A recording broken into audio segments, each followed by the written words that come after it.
มาค่ะมาเบิ่งแดงท่องเที่ยว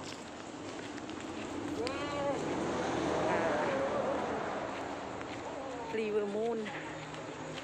มาเบิ่งว่าเป็นจะได้เพราะว่าเห็นจะอยู่ได้โทรเห็นจะได้อันนั้น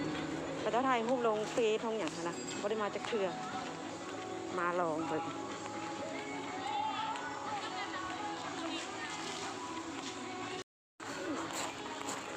คนก็มาหลายอยู่ได้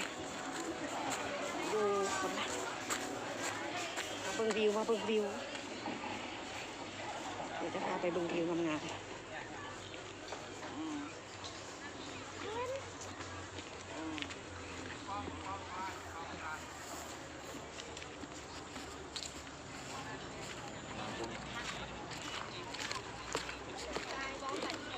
ก็เป็นตะยางอยู่เป็นตามาเล่น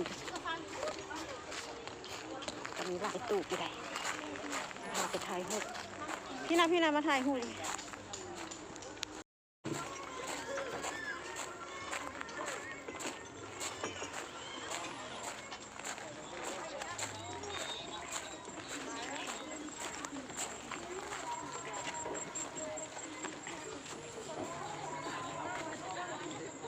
พาไปถ่ายรูปบนวิว